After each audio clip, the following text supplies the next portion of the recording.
इस वक्त आप आराम से बैठकर इस वीडियो को देख रहे हैं, मगर मैं आपको कहूं, आज जिस जगह पर आप अभी बैठे हो वो जमीन आज से करोड़ों साल पहले 8,500 डिग्री के तापमान से उबल रही थी, या जिस जगह पर आप बैठे हैं वो जगह लाखों सालों तक बर्फ से ढकी हुई थी। ये दोनों बातें सच हैं। इस 15 मिनट की वीडियो के अंदर आप पृथ्वी के 450 करोड़ साल के सफर को देखने वाले हैं। जिस जगह आज हमारा सौरमंडल है, वहाँ विभिन्न प्रकार की गैस और धूल के बादल हुआ करते थे। वैज्ञानिकों के मुताबिक इन धूल के बादलों से दूर एक तारा हुआ करता था। वक्त के साथ साथ उस तारे की ऊर्जा कम होने लगी, जिसके कारण उसके अंदर एक विशाल विस्फोट हुआ। विस्फोट की वजह से अंतरिक्ष की ये धूल एक दूसरे से दबने लगी। इस दौरान बादलों में स्थित धूल के कण दबाव और गर्मी के कारण बड़े उल्कापिंड और पत्थरों में परिवर्तित हो चुके थे, और इसी दबाव की वजह से इन बादलों में स्थित रेडियो एक्टिव पदार्थ ने ग्रेविटी का निर्माण किया। इस ग्रेविटी के कारण बीच में हाइड्रोजन और हीलियम इकट्ठा होने लगे। बीच के इस भयंकर दबाव के कारण एक विशाल विस्फोट हुआ, और इसी विस्फोट के कारण हमारे सूरज का जन्म हुआ।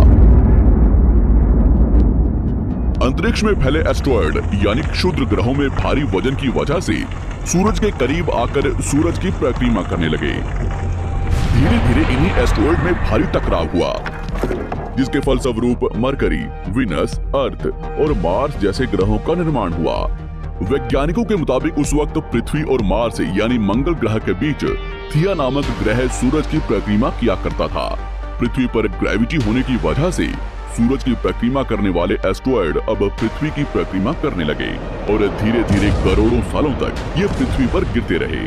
और ऐसी घटना हमारे पड़ोसी ग्रह थिया पर भी हो रही थी, जिसके कारण थिया पृथ्वी के और करीब आने लगा और आकर पृथ्वी से टकराया।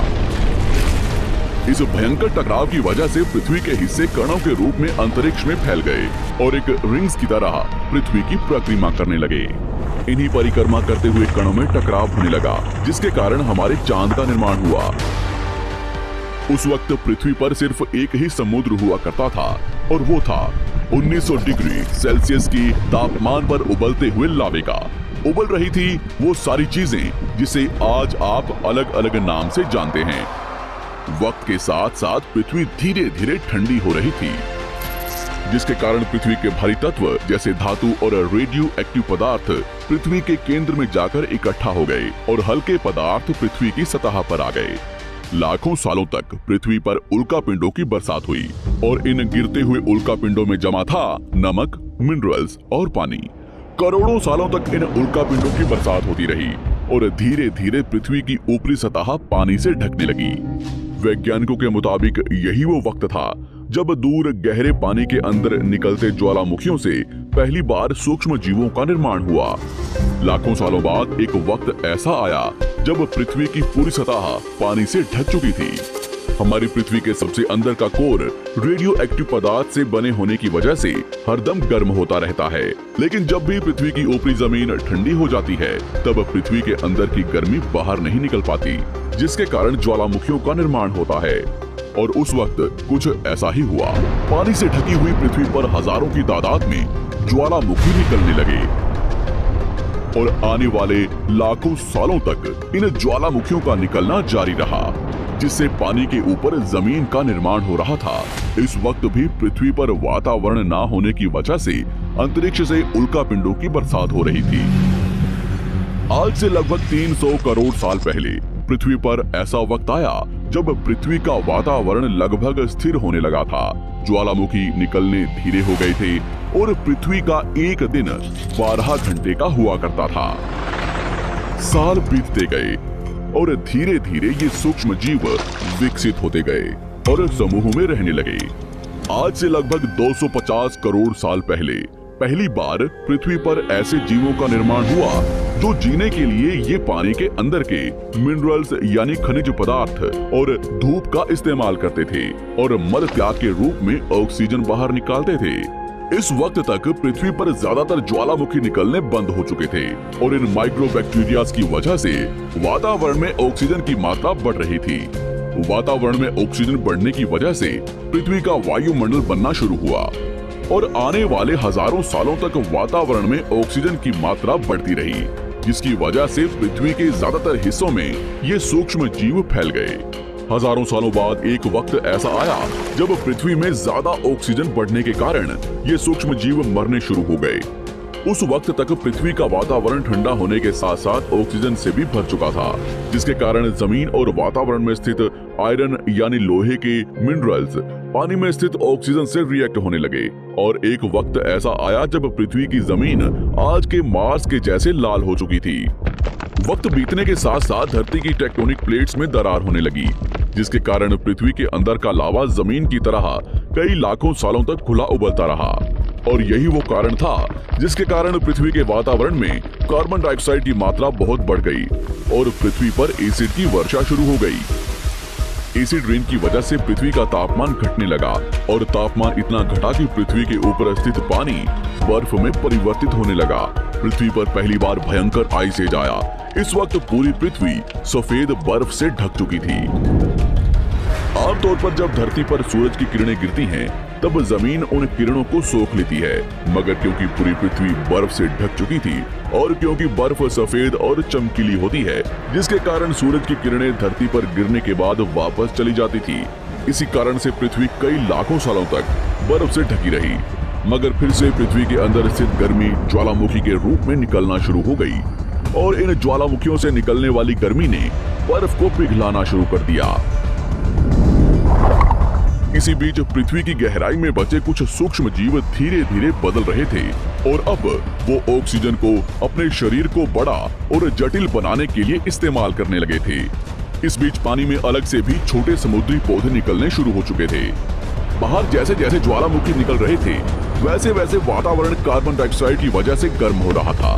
वक्त के साथ साथ बर्फ तो पिघलने लगी, मगर धरती पर फिर से एसिड की वर्षा शुरू हो गई, जिसके कारण फिर पृथ्वी ठंडी होने लगी और फिर पृथ्वी की ज्यादातर सतह बर्फ से ढक गई। ऐसा बार बार कई हजारों सालों तक होता रहा और इसी कारण से अब समुद्री जीव धीरे धीरे वातावरण के हिसाब से विकसित हो रहे थे। इस बीच कई सारे जीव और समुद्री जंगल्स विलुप्त हो गए, मगर जो बच गए वो धीरे धीरे पृथ्वी के बदलते तापमान के हिसाब से ढलते गए और अब हजारों सालों बाद समुद्री पेड़ बर्फ की वजह से पूरी तरह से मरते या सूखते नहीं थे। अब सूक्ष्म जीव समुद्री जीव बन चुके थे। जब फिर से ज्वालामुखियों ने पृथ्वी की बर्फ को पिघलाना शुरू किया, तब ये समुद्री पेड़ जल्दी विकसित होकर फैल गए। धीरे धीरे वातावरण में ऑक्सीजन की मात्रा बढ़ने लगी और पृथ्वी पर होने वाली एसिड की वर्षा कम होने लगी। वातावरण में ऑक्सीजन आने की वजह से पृथ्वी की ओजोन लेयर्स मोटी होने लगी और आज से लगभग 47 करोड़ साल पहले पृथ्वी की ऊपरी सतह पर पहली बार मोसोस नामक प्लांट उगना शुरू हुआ। वक्त के साथ साथ जमीन पर अलग अलग प्रकार के पौधे और पेड़ उगना शुरू हुए। एक वक्त ऐसा आया जब जमीन के पेड़ों की लंबाई लगभग 80 से 100 फीट जितनी या आज के 5 से 6 मंजिला बिल्डिंग जितनी ऊंची हो चुकी थी। ये वो वक्त था जब समुद्री जानवर समुद्र से बाहर निकल रहे थे और जमीनी जानवरों में परिवर्तित हो रहे थे।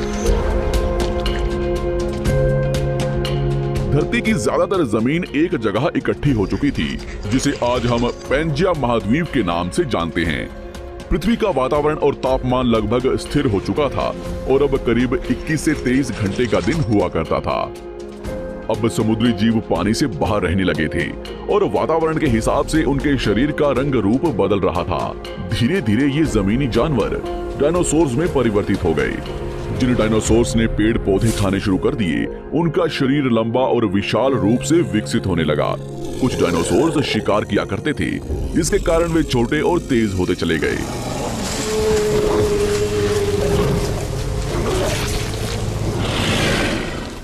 पृथ्वी की ऊपरी जमीन एक जगह इकट्ठी होने के कारण ज्यादातर जमीन रेगिस्तान और बंजर हो चुकी थी। ज्यादातर जंगल समुद्र के करीब हुआ करते थे, जिसमें डायनासोर्स रहा करते थे। आज से लगभग 20 करोड़ साल पहले पैंजिया महाद्वीप टूटना शुरू हो गया।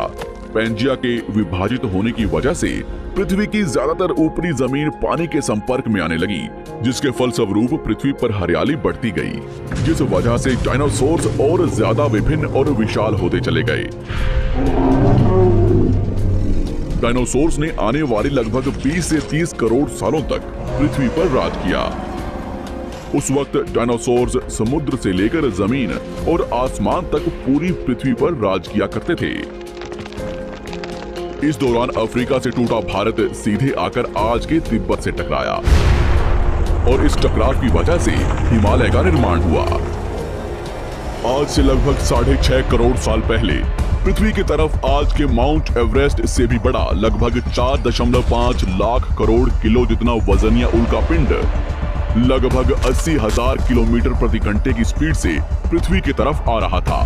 पृथ्वी की सतह को छूते ही उसमें भयंकर आग लगी और वो जलते हुए सीधा पृथ्वी से टकराया। इस टकराव से निकलने वाली ऊर्जा आज के 10 करोड़ परमाणु बम एक साथ फटने के बराबर थी। जहां ये उल्का पिंड गिरा, वहां के जानवर और पेड़ तुरंत भाप बनकर जल गए। गिरते ही पृथ्वी पर पूरी तरह धूल फैलने लगी। समुद्र में भयंकर बाढ़ आने लगी। भूकंप और आग ने पृथ्वी को जलाना शुरू कर दिया। कुछ ही घंटों में पूरी पृथ्वी के वातावरण में हानिकारक गैस और धूल की वजह से पृथ्वी नर्क हो चुकी थी। डायनासोर्स घुटन, आग और भूखमरी से पूरी तरह विलुप्त हो गए। इस वक्त हमारे पूर्वज जमीन के अंदर रहा करते थे, जिसके कारण वो इस विशाल प्रलय से बच गए। पृथ्वी का वातावरण पूरी तरह से काला और अंधेरा हो चुका था, जिससे धूप भी जमीन तक नहीं पहुंच पा रही थी। पृथ्वी के पेड़ और ज्यादातर जानवर विलुप्त हो गए।